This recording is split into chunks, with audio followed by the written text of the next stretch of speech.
something. Okay, thank you, everyone.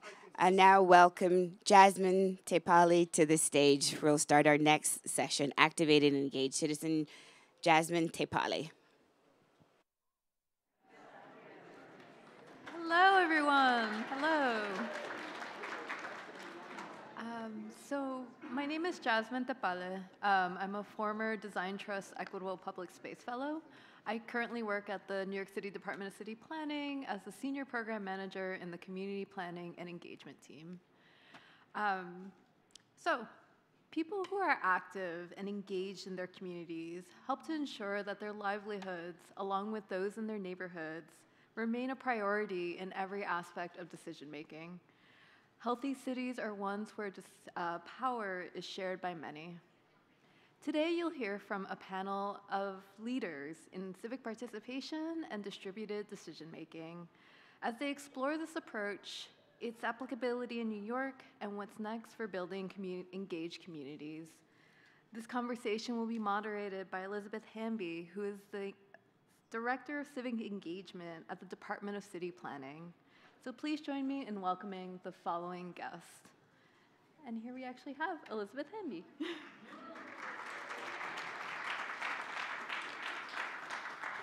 We have Alexandra Shoyan, is the founder of the Forest Avenue Community Fridge, the first community fridge in Staten Island in the Mariners Harbor neighborhood where Alexandra was born and raised. Next, we have Yin Kung, the co-founder and director of Think Chinatown, an intergenerational nonprofit based in Manhattan's Chinatown, is working at the intersection of storytelling, arts, and neighborhood engagement. Next, we have Theo Oshiro, is the co-executive director of Make the Road New York. Make the Road is a grassroots immigrant-led organization. The organization works on issues of workers' rights, immigrant and civil rights, environmental and housing justice, justice for transgender, gender nonconforming, intersex, and queer people, and educational justice. And please welcome Theo. And last but not least, we have Betsy McLean, is the Chief Engagement Officer at the Mayor's Office, a new position that was created to make community engagement a core function of our government to advance democracy, justice, and belonging. Betsy has over 20 years of experience in community engagement.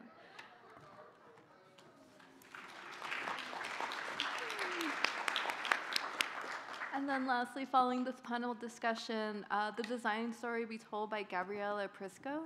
Gabrielle is the co-executive director of the Lineage Project.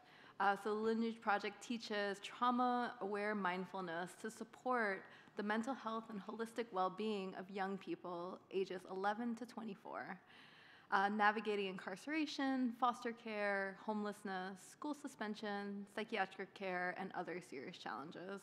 So please join me in welcoming our guests and enjoy. All right, good afternoon, everybody. I want to open this conversation by offering a definition of civic engagement, just to set the table for this conversation. So this one is from Thomas Ehrlich at the American Democracy Project. He says, civic engagement means working to make a difference in the civic life of our communities and developing the combination of knowledge, skills, values, and motivation to make that difference. It means promoting the quality of life in a community through both political and non-political processes. So you all do that work at a range of scales, from hyperlocal to citywide. So I want to just go through the whole panel to start and hear from you about your role in the city's civic ecosystem and why does it matter to think about engagement at this scale. So Alexandra, can you kick us off? Yeah. So in my work, it's primarily block by block.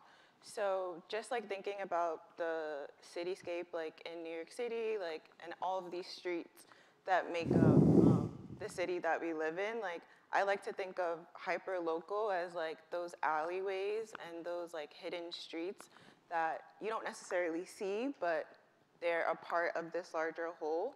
And this like hyper-local work is important because obviously these, because of its small scale, like it faces an extreme level of invisibility and marginalization. So it's just about bringing that scale, those blocks, to the forefront. Beautiful, thank you. I work at the neighborhood level. We're think Chinatown is a place-based organization, so we only work in Manhattan's Chinatown, and that is already enough to try to even understand, even working through this through so many years. Really, this is such a special neighborhood because of its history of the Chinese Exclusionary Acts that really shaped, the policies shaped our neighborhood and the way that our community reacted in order to build a strong and thriving community there.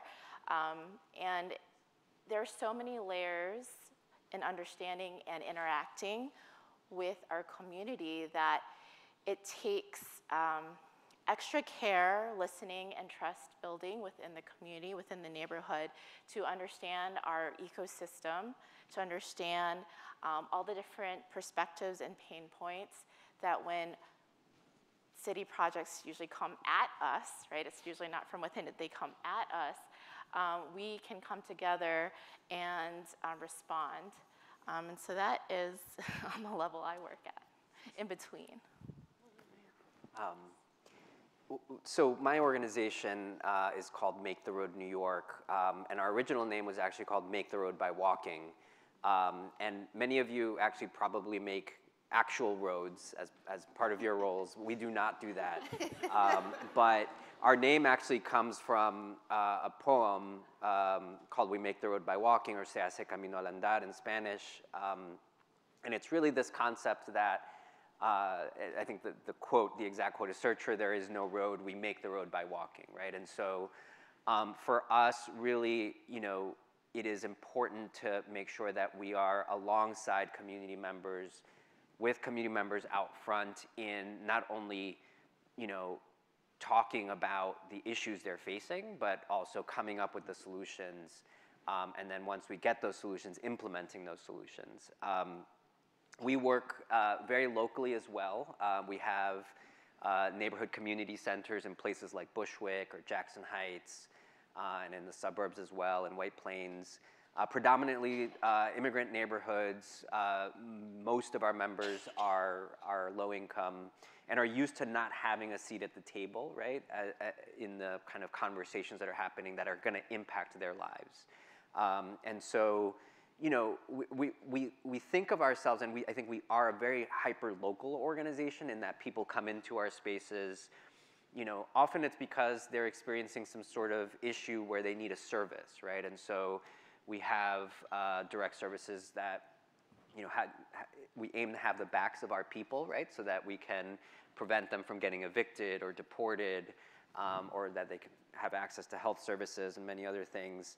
But people come in, right, and we make sure that we're engaging them in conversations not only about their own individual issue, but also about what they can do, because these issues are often faced by not only those individuals and their families, but also their neighbors, right, at the neighborhood level, at the city level, at the state level. So often what happens is people come in, they identify an issue, they talk about an issue, they work with other members of our organization to develop solutions, and sometimes that person coming in will fast forward maybe a couple of years, result in local or city level or state level legislation that addresses this issue for many other people, right? So very local, but I think with also broader impact outside of the individual, you know, location that we're working in. So first, I'm just like super happy to be here, and I'm happy to be with you all talking about this stuff today. When I walked in, I was greeted by an architect that I worked with on one of my very first affordable housing projects, like a lot of years ago. So it's like this funny, like kind of time lapse, and I've had the great, pleasure working with both Yin and Theo and Liz over the years. So anyway, so it feels like home, which is always a good way to start a panel. So I started my kind of career working at the neighborhood level. I worked in East New York for many years, developing affordable housing and community facilities, and also doing neighborhood planning work. And then kind of moved to be more in like kind of an intermediary space between community and government. And our projects ranged from like super duper hyper local to kind of neighborhood-wide, borough-wide, city-wide, and then we ended up working nationally and a little bit internationally. So I always was really kind of hungry to work for the city, to work at the kind of government level. Because I really believe in government, mostly because I believe government has to work, because we're in real trouble if it doesn't. It's kind of the vehicle to really kind of affect change at scale. So that was something, after working for many, many years, like so hard on these tiny little, really impactful, really beautiful projects, but really, really small. It's a real kind of eye-opening, remarkable experience to be able to work like citywide, think about, impact on millions and millions of people is really thrilling and terrifically daunting. So I guess especially I think around civic engagement in particular, I was eager to work at the scale because I think a lot of times, especially kind of in my social justice past, we focus a lot on who is making decisions as opposed to, and which is really, really important, but it's also really important how those decisions are being made, and that democracy is this kind of, it's a team sport, and government historically has been so bad at really incorporating, at being a good team player, I guess. And so really being eager to kind of flip that very old school, tired notion of kind of top-down planning, policy making kind of on its head, and making sure that government has the vehicles to really make that kind of two-way, not just kind of listening, but power sharing, decision making, collective decision making, collaboration, all of that really happen. Sorry, could I add something? I was thinking so much about scale of block, neighborhood, borough, and citywide. I forgot to think about within the community, for instance, in immigrant communities like Chinatown, it's not just residents. Our community expands wider than just residents. There's a larger Asian American community that we also work with that really powers, and all this human resource that really powers our work with Think Chinatown. And something that we've done is create a civics team where, we've already, since we're on the ground all the time, our team has a basic understanding and platform knowledge of what's happening in the neighborhood, and allows these volunteers from across the city to plug in more easily project by project to jump in onto certain civic projects or issues. Awesome, beautiful. So we've got kind of a landscape here, and also I think we are appropriately destabilized in our landscape and understand that there is bleeding and lots of movement across these different geographies. So Betsy, you said that democracy is democracy is a team sport. It is not, however, a spectator sport. So I wondered if you could tell us a story about a time when you were part of a successful collaboration between everyday folks and their government. Where to begin? I mean, I feel like I feel really lucky that I have a lot of those stories, because those are the kinds of stories I think that I don't know, get me up in the morning, motivate me to do my work, feel like I have a purpose, fill me. I've been recently reading this psychologist guy out in California who talks about collective effervescence, and that feeling of when you're kind of together with a bunch of people kind of focused on a singular goal. And that can be like you're marching across the Brooklyn Bridge on a rally, or it could be at a community meeting talking about rezoning the neighborhood. But that feeling of that kind of tingly feeling of like I'm connected to folks I don't know and connected to something larger than myself. So that to me is like the magic of civic engagement when it's done right. And I mean, I guess I'll say, you know, one story that is both like a beautiful experience and a kind of a terrifically tragic experience, which is partly why I'm kind of sitting where I am in this job now, was working in Bushwick very closely with friends at Make the Road New York, among others, on a big rezoning plan for the neighborhood. This is like a handful of years ago. And you know, the kind of magical part of it was we were really trying to, had come after a series of rezonings, many of which were super contentious and had kind of gone on this track of, you know, first in East New York, the city had come up with a rezoning plan and kind of dumped it on and forgive me to my colleagues at city planning, it's kind of what happened. Anyway, and kind of gave it to the community, and the community then created their own plan and kind of fought back and traded horses to kind of get to a final product. Then in East Harlem, kind of community members there decided, like, we're gonna go first this time, and we're gonna create our own plan and then give it to the city. And it had a very similar effect, you know, kind of as in East New York, just flipped. Whereas in East New York, community felt like dumped on, city also felt dumped on, and not consulted and not part of the process. And so in Bushwick, we were really trying to do it differently. We were like, okay, how about instead of, because it's time consuming, it's wasteful, this kind of, again, like old school method, like kind of antagonism of like, you create yours, I'm gonna create mine, and then we're just gonna battle it out.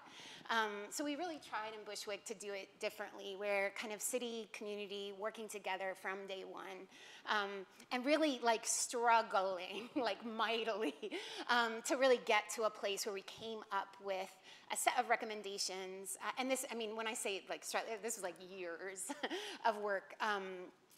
And so, but eventually we came to a really good place. And the magic, of course, was like in the making of the thing. You know, it's like people coming to these like really long meetings that were like every single week after work, bringing pizza for everybody. No one asked folks to bring, you know what I mean? Like bringing pizza. Mr. Camacho would be there. Everyone's so happy. You know, like this like beautiful, like we're all just trying to figure it out together, and frustrated and heated and like all the things. But I think, again, you get to a place of like, that conflict breeds like a really beautiful, like we're trying to figure this out, and we're part of this, you know, this collective endeavor that is city making together. So the process was great. We got to a good place, and then ultimately, you know, it was like one or two people at the city decided they didn't like the recommendations, and it was a wrap. So that was like this bad, you know, so you took all of the magic of civic engagement, bringing people together, of really like kind of tapping into their deep love, you know, that most of us have for our neighborhoods, for our neighbors, really kind of digging in deep, and that includes like city workers and neighborhood residents alike, and then just kind of dismissed it. And so then that's, I think, where we were really trying to, and when we were kind of creating this office, this chief engagement office, to really think about how do we make sure that doesn't happen again, because we know that when folks give of their time, of their hearts, of their love and energy, and then only for that to be kind of dismissed, then results in folks being further alienated and frustrated, and feel like this is not for me, this is not about me, this is not of me, I'm not connected to any of this. And so then anyway, all of that to say, that's why we're trying to do it differently and make sure that the city, all city agencies are kind of equipped with the tools to be able to make sure that we have those vehicles for ongoing collaboration and shared decision making. Right. Thanks so much for recognizing that, because I don't think people understand how much energy it takes from the community when you run these community engagement sessions, and how devastating it is for us when we see them go nowhere. And that has been all the time for us in Chinatown. So I really want to recognize that, and I really hope to see a change because it just turns people off. We've stopped going to meetings. We've stopped showing up because we just get our hearts broken all the time. So I heard snaps. This is clearly a rich conversation, and so maybe let's go there for a few minutes. I think that it is more and more common that designers are being hired as intermediaries between government and communities. And that can be really fruitful, but that can also lead to challenges. And so maybe starting with Alexandra, I'd love to hear your thoughts about the most effective role that you think designers can play in these collaborations in order to make them equitable and impactful. Yeah, I think the first thing is just redefining this concept of a designer, that a designer doesn't have to be someone who necessarily has gone to like school or like has had extensive training. And in my mutual aid work, what we do is really try to allow everyone to show up in the way that they feel most comfortable in doing so. And also we like to value the fact that like all of the people that we're working with in our neighborhoods, business owners, that they are all complex human beings. They have multiple identities. So a designer could actually be a teacher. It can be someone who frequents the fridge, and maybe they have a suggestion about like, okay, like I think you have to build a hole on top of the vegetables because the sunlight is directly hitting this and the vegetables are getting soggy. It could also look like the business owners who are connected, who help us to remain plugged in and active. Also students as well. So we really just value everyone's ideas, and we try to use that to actually transform the way that the space looks like. Maybe you could pick up on that, because I think that that's relevant to some of your work as well. Yeah, for sure. I mean, we've, through our community organizing work, right, many of our staff are community organizers that actually come from the community, right? Many of them started as members of the organization, part of our base. And, you know, we kind of recognize this amazing talent, which I think is an actual, like, you know, talent to organize other people, right? And get people to understand that they can be agents of change, and to be able to create spaces so that people can have, you know, their voice at the table as far as not only ultimate solutions, but how to get there as well. And then one of the really interesting ways or kinds of work that we do is in collaboration with artists, or like our organizing work in collaboration with artists, particularly with our youth program. So we run a project called the Youth Power Project. It's one of the, you know, first projects that we started at Make the Road, then Make the Road by Walking. Actually, one of our co-executive directors, Jose, started out as a youth member, as a 13-year-old who walked in to this community center that he hadn't seen before. It was new, and got involved in the Youth Power Project, right? And a lot of that work had to do with using arts, the arts, right, to not only enhance the organizing, but like just make it interesting for young people, right?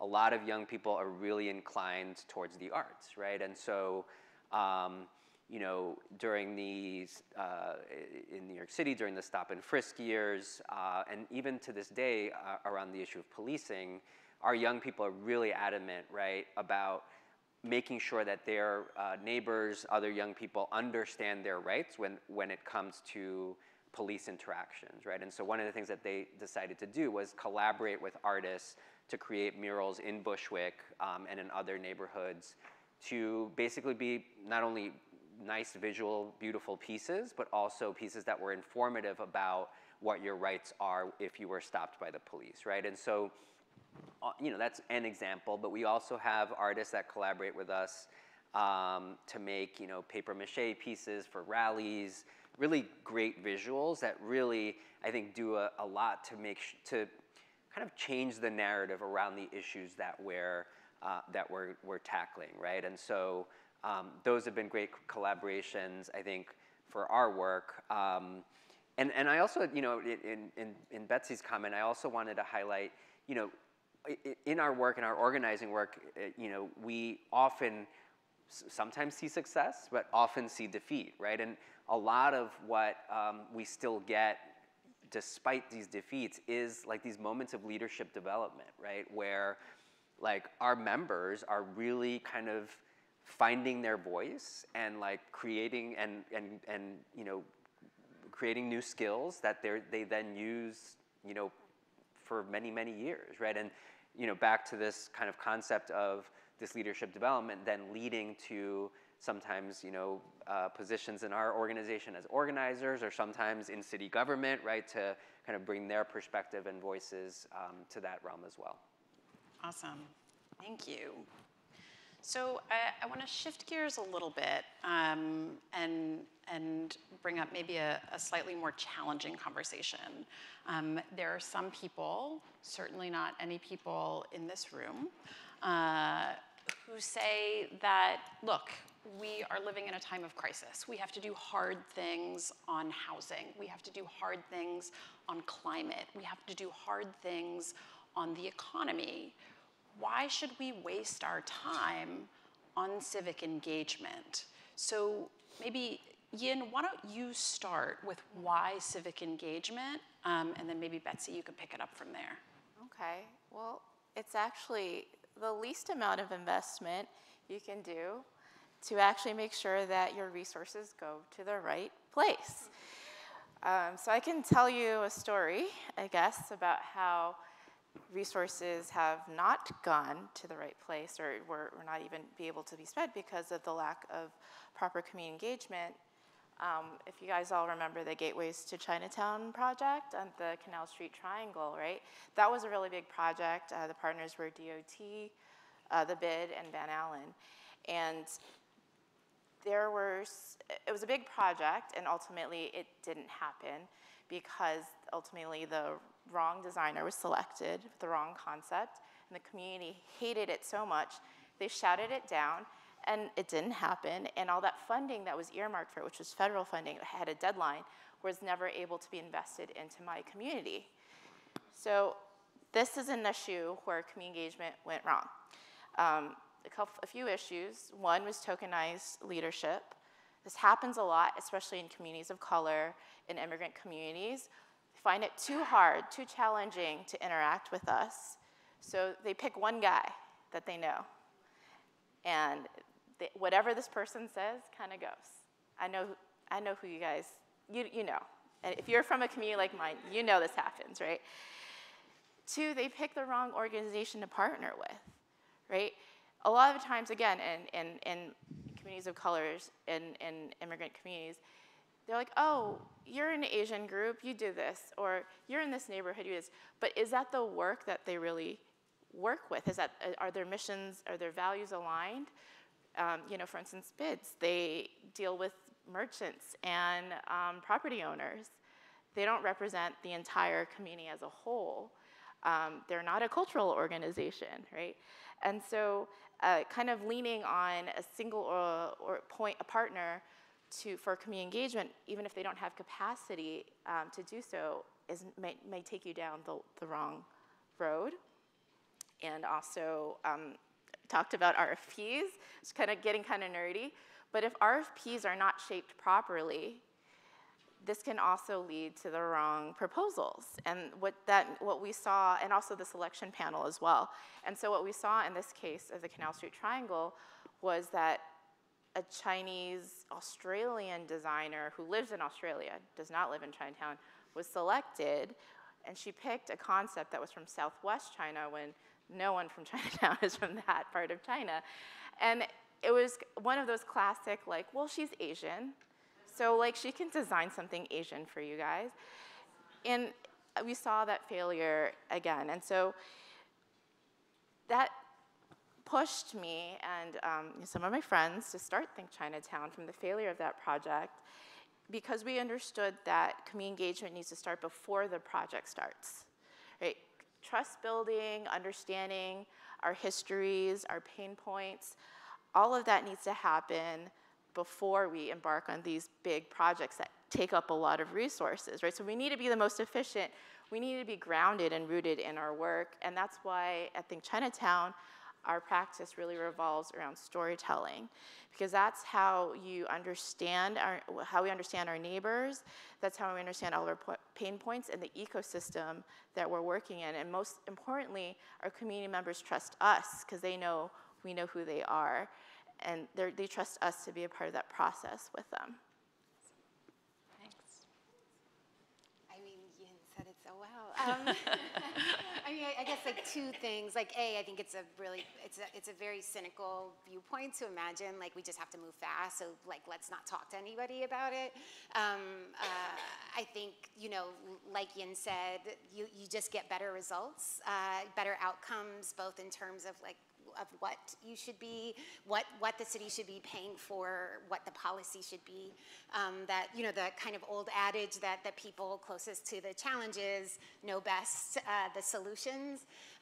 So I think there's that piece. But then I think there's this other piece of like, when we're talking about democracy, are we talking about kind of a system of governance that's transactional? Or are we talking about kind of a way of life? Jamal Bowie just recently wrote an op-ed kind of in the context of Jordan Neely's murder on the subway and the recent and many of the recent mass shootings. And I just really love the way he was talking about kind of democracy as this kind of way of life that really engenders trust and hope and solidarity, and that feels largely missing in so many areas of life in here and across the country, and that is like those kind of interstitial spaces. That's what gets created when we're in this together, when cities and when government and communities are collaborating to kind of create a city, and communities are not only engaged but really have not just a seat at the table but have decision-making power. So I would say, like, for both of those reasons, we're looking for transformation and not transaction, and we want the best outcome. Awesome.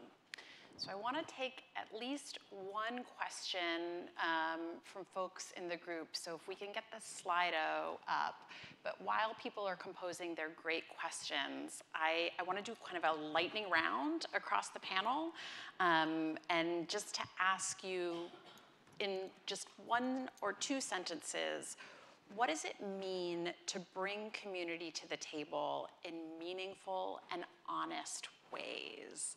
I think we'll just run down the panel. So Alexander, can I ask you to kick us off? Yeah. I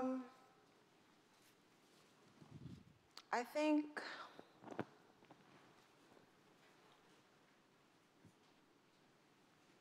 it means first,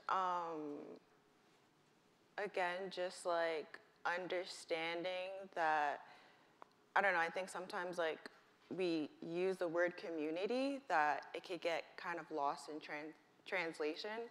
So really just understanding that these are real people. Like for me, my work is like, it's not just like people that I'm serving, it's like my neighbors. These are people that have known me, that I've grown up with. So really first just understanding that these are people and they are a reflection of you. And also thinking about it more as a relationship.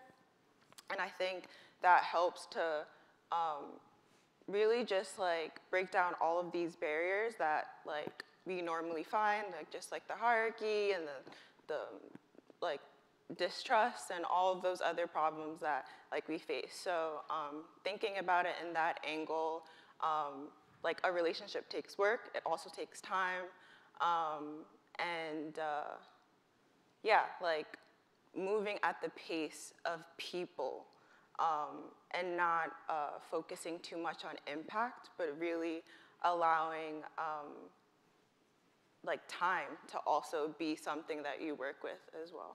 I love that. Move at the pace of people. Yin, lightning round. Sure. 360 support, I think, especially on the community level. You have to understand the capacities in which our organizations can work at. So think about, how, if you're really going to be a part of the project, a part of the flow of our work, think about how you can support us. I want to give a shout out to A+A Studio, who worked with us for our Assembly for Chinatown project, where we navigated DOT's open restaurant program and built outdoor dining for restaurants in need in Chinatown. And they helped us through everything, through like volunteer coordination, through the designs, through helping us fundraise, crowdsource for these projects, and also navigate all those crazy and moving regulations that DOT kept changing. I understand it was a pandemic and everything's changing, but they were there for us through the whole way, and I think that's what support really looks like. All right. And I think you mentioned earlier, like partnering with the right organizations, right, is so important. And a lot of organizations actually are very top down. Like many of the nonprofits that that are in the city, and I think making sure that you're working with organizations that have at their very DNA kind of grappling with issues in partnership and with the leadership of the community is key. Some of our hardest years as an organization were, in the last 8 years, right, where, as an organization, we were facing really kind of terrible and heightened immigration enforcement right in our neighborhoods, right? And, just a year after that, right, we faced a pandemic, right, that hit hardest in the neighborhood where we have most of our members, like Jackson Heights. Those were times where we could have easily said, staff are just going to figure this out right now because that's all we have time for. But instead, what we did, and I think to the merit of our staff and our members insisting on it, that no, we get on the Zoom to actually figure out how we're going to do this collectively, because we actually don't have time to mess up in this moment, right? We have to get it right. And so those are the moments where we actually struggled and actually devoted the time and resources necessary to work the way we knew how, even though in that moment of intensity, our instinct was, oh crap, we really have to like just come up with a plan quickly overnight and execute it. But I'm glad that we didn't take that approach. And so I think it's important that you find organizations that will stay true to that approach and partner with those orgs. Awesome. I think you're going to get the last word. So the question, can you just say the question more, Sarah? Yeah. What does it mean to bring community to the table in meaningful and honest ways? I think it means justice. I think it means kind of addressing a lot of exclusion and bad and harm that government has done to communities historically and currently. So I think in a lot of ways it means it's kind of a step in the favor of justice. I think it means belonging. I think it means we are all kind of we're in this like kind of what does Dr. King say? He says in the inextricable mesh of mutuality. So it means belonging. I think it means better outcomes, better results. I also think I think it means well-being. And I swear I'm not just saying that because that's like the theme of the whole thing today. But I really believe it. I mean, I think there is that thing of when you feel kind of both that you have a say in your destiny, that you have some control over the kind of systems that shape all of our lives, that when you have a say in that, when you have kind of so it's about self-determination. I think it's about being connected to your neighbors and to your fellow New Yorkers, which I think all contributes to a greater sense of well-being. And I think it means resilience. I think it means that when the shit really hits the fan, like in the pandemic, that we can kind of depend on each other. Kind of despite any disagreements and conflicts and stuff, we know that ultimately, you know, we are, you know, this is our collective humanity that we're kind of leaning into. Yeah. Awesome. So there are some incredible questions in the chat, and I'm sorry that I was overly ambitious in my hope to get there.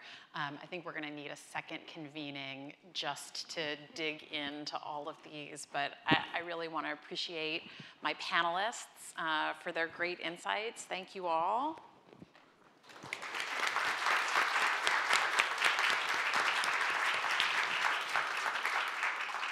And I think that Gabrielle will be here next to do our design story. Oh, we had 2 more minutes. I think they extended our, oh, are we getting more time? That's good. The time keeps adding. Oh, sorry. No, you're not getting new time. Thank you so much. Well, welcome, Gabrielle, to the stage once you guys clear. Thank you.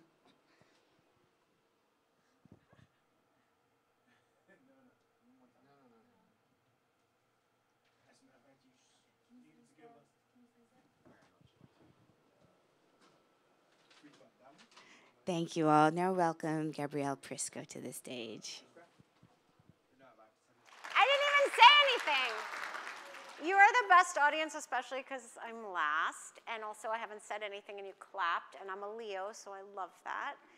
And I'm Gabrielle Prisco. I'm the co-executive director of Lineage Project, and I'm going to tell you a little bit about what we do, but I want to start with a few things. First is I really want to extend gratitude, and not in that like, oh, thank you to everybody, but really there's a lot of invisibilia that goes into something like this. I know because I run a tiny nonprofit, and every step behind the scenes is a lot of work. So to the Design Trust and the Ford Foundation team, thank you for the invisibilia. And to you all who are here, who made time in your day and who stayed. So Lineage Project brings trauma-sensitive mindfulness to young people inside and impacted by systems. We work with kids who are incarcerated, who are unhoused, kids in foster care, and we also work with frontline staff, so like teachers, social workers, the people working inside facilities. And I'm gonna share a little bit more about what we do in a minute, but I wanna start, so we're an embodiment organization. We teach mindfulness, we work with the mind and the body and the spirit, and it felt important. I'm not a mindfulness teacher, but it felt important to even kind of bring ourselves and our bodies, especially because you all have been sitting all day, even though this is the nicest auditorium I've ever seen, but to kind of bring us into the space together and interact a little. So I want to share an idea that really inspires me. It comes from Bread and Puppet, the radical political puppet theater. Any Bread and Puppet lovers? I hear some, yes. So they have, they make incredible political art, puppet shows, and one of them says, resistance of the heart to business as usual. And I used to work in Bronx Family Court as an attorney for children in child abuse and child neglect and juvenile delinquency cases. There's a lot to say about that building, but I will say it embodied the architecture of oppression and trauma, the actual building, the elevators, the stairway, the actual embodiment, the energetic of that building. And every day I would look at this big poster on my wall and I would like say, your job is to resist business as usual. Resistance of the heart to business as usual. And I've been able to be here today and hear many of the incredible speakers and panelists and talk to some of you at lunch. And I wanna ask you to find a person near you and to just take a minute and answer the question, if you feel comfortable, and if you don't, that is also okay. You can just witness and listen. Is there an idea or a practice that is a resistance practice, resistance of the heart to business as usual, that you heard today that you want to try to hold on to? So guiding question, have about 90 seconds, find a person if you want to, and just share something you heard, an idea, a practice that helps you resist with your heart.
if you were listening and you didn't get to talk, we're going to take like another 90 seconds and maybe switch. So if you've been listening, it's your turn to share.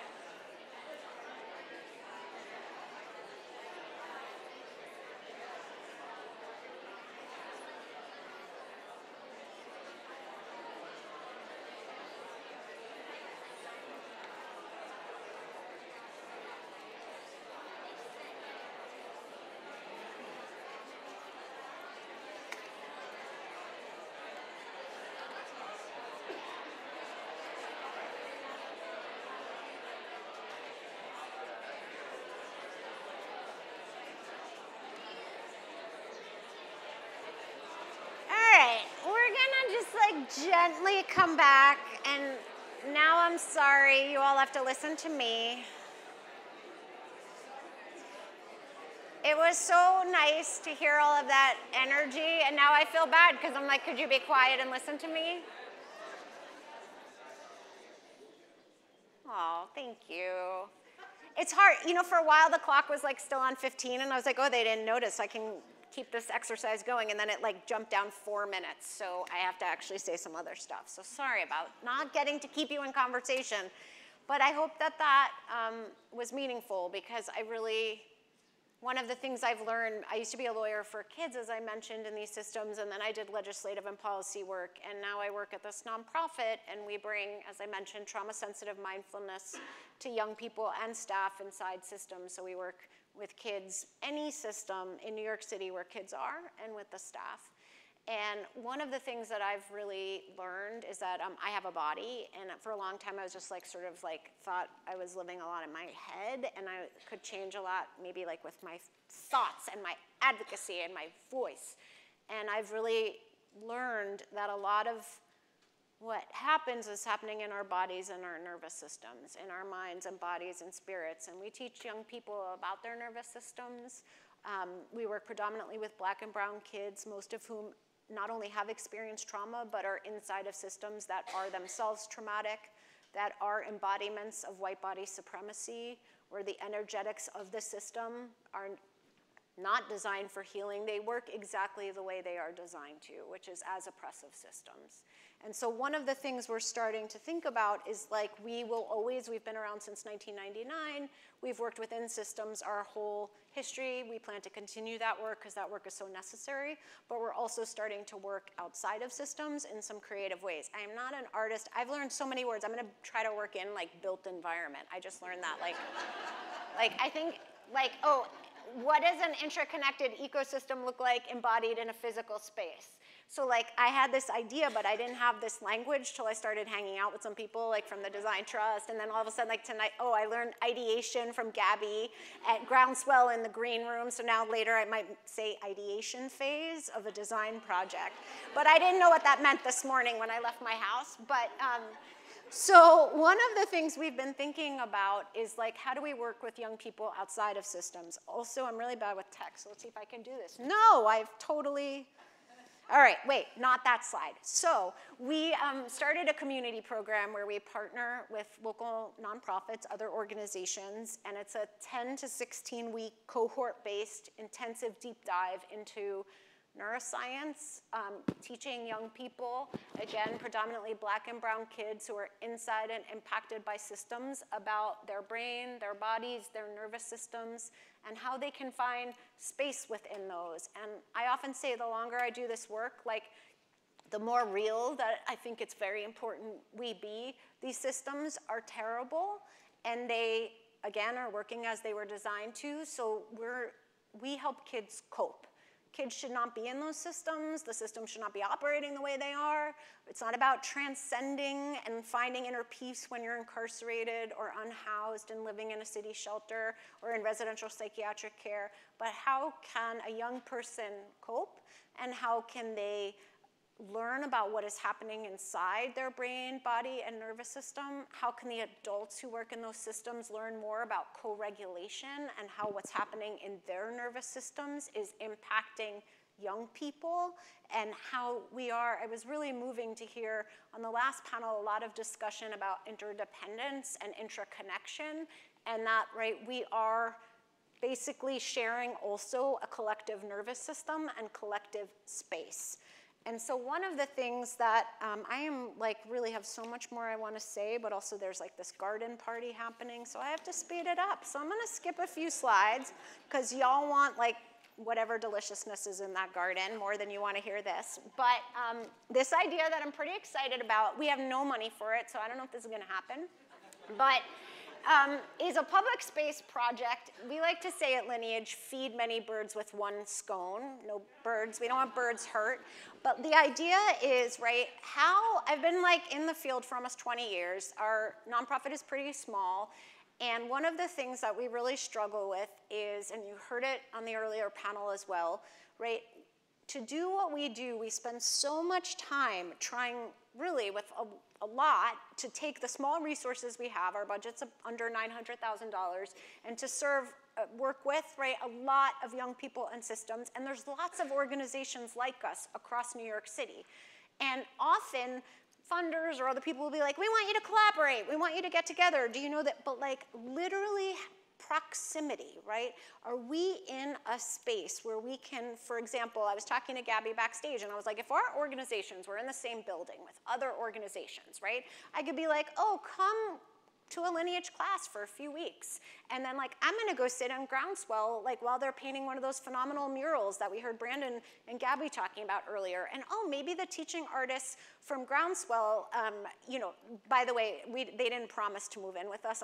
This is a hypothetical example, but like, right, the teaching artists will come watch Lineage, and Lineage mindfulness teachers will go like help watch what's going on when murals are painted. And out of then like meeting in the kitchen and breaking bread together, and then young people are there eating too, and then all of a sudden, right, young people are engaging and like, hey, why don't you think about doing this thing together? And so the idea is that there would be a physical space where a number of nonprofits could share resources, mutual aid network, like you heard about the mutual aid framework on Staten Island before with the community fridge in terms of space. So we could share grant writing, we could share administrative assistance, there could be economies of scale. I did know that term before.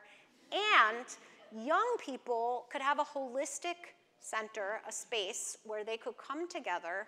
They would co-design the programs. I also learned, again, about fabrication from Brandon backstage and on the stage. Thank you, Brandon. They would help fabricate and design the space themselves. They would tell us what they need. And when they came, what they needed would be there. So in the dream, there's adolescent health clinic. There's a legal service organization coming, maybe once a week. There's food to take home. There's a garden. There's also just shared studio space. Young people are given seed funding and office space. So if they want to launch an advocacy campaign or their own project or their own idea, that is all in a space. And so thinking about basically how our city historically excludes young people, particularly Black and brown young people, from public space, right? How do we have a space that does exactly the opposite and is built by and for them? And I'm gonna skip some of these. So this is not really what it's gonna look like. I mentioned, right, like we're not really like design people. We hired someone to do this, but whatever, I'm not gonna say. But just like, it's supposed to give you like a little bit of a sense, right? That there could be like workshops and a creative lab and shared space and like a kitchen and study nooks, and young people have their own offices and lots of greenery, maybe some of like the trees outside in the Ford garden. We could have some of those. And so I'm gonna skip that too, but this really moves me. So I had a design focus group that myself and someone else held with some young people, many of whom are in the foster care and our criminal legal system. And we don't say the justice system because it's not just. There's nothing just about it. But they consistently said they want a place where they can feel safe, happy, and inspired. And we asked them, how do you want it to feel when you're inside the center? And how do you not want it to feel? And I'm gonna give you a moment to read and also reflect on how similar this was to what you heard from some of the young people earlier today on the panel. I was really struck by that, how much safety kept coming up. And this, honestly, broke my heart, this focus group.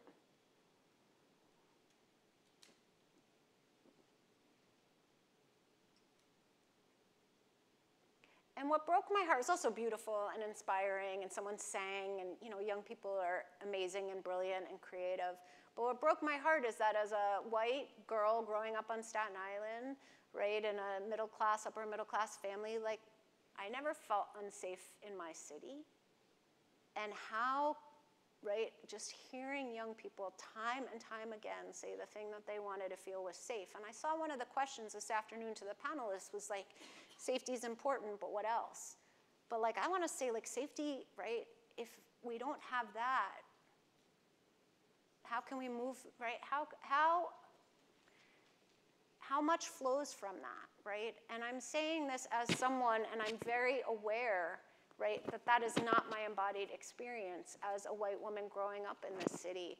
And so the question I have is, how can I and we marshal the resources we have, right, together to think about really embodying in our physical space, in the built environment, in the city, whatever language there is, right, spaces that on every level, embody an ecosystem of care, of interdependence, of intraconnection, of the reality. And it is the reality that we are interdependent. And how do we make that show up in a space where young people can be creative and brilliant and take risks and fail and make mistakes and learn and bring each other? So here's a little more just quick, some things that like also just really practically young people in the focus group spoke about, right? How to talk to police, how to make sure we don't get harassed in our home, how to deal with legal paperworks. And again, I'll say that when I was in law school and I did my first internship in family court, and I remembered that one of my first clients was a young Latinx boy, and he had been arrested and prosecuted for writing on his desk in school. And his mom took off from work, right, and she brought him to court, and the entire system, this entire taxpayer-funded system, right, all the money, all the people, the defense attorney, the prosecutor, the judges, the whole system, the bailiffs, right? When I was in high school, Curtis High School on Staten Island, and I got caught writing something very mean about Evan Lahutta on the walls because he dated, she's still my best friend, also named Gabrielle, instead of me. And I took my Sharpies and I went to school and I wrote really quite offensive things about him on the walls, and I got caught and I had to wash the walls. Right? That was my punishment, right?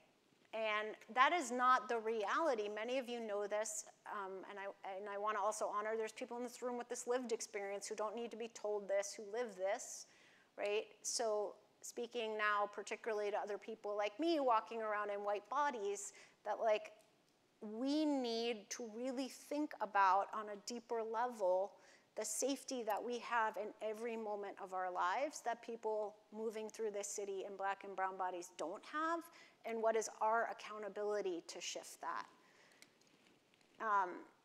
I'm gonna skip that too, because I'm actually like, now they're running the clock the other way. I'm out of time. So I guess like, I'm gonna just, I had so many other great things to say, I think. Maybe they weren't great, but like, I'm out of time. So I guess what I just want to say, I said thank you, but I really want to use this opportunity, and it is an opportunity, as a chance to speak to you all. I was nervous. I've been nervous for days, right? Because it's a chance to speak to people outside of my field and people with different kinds of power and access to resources and architects and people who build things.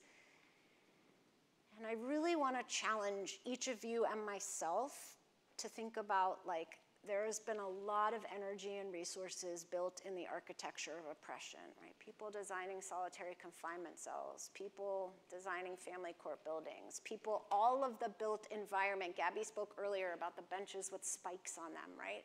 All of the architecture of oppression. And what is your role and my role and our role, the collective effervescence that Betsy spoke about in building an infrastructure of interdependence, of intraconnection. That's a word from Dr. Dan Siegel, who talks about our intraconnectedness, an architecture of compassion, an architecture of belonging, and an architecture that reflects the reality that we are interdependent, and that it will be of tremendous value to each of us and to our city to embody that, starting within our own body, mind, spirit, nervous system, and literally reflecting itself in the architecture and embodiment and built environment of our city. Thank you.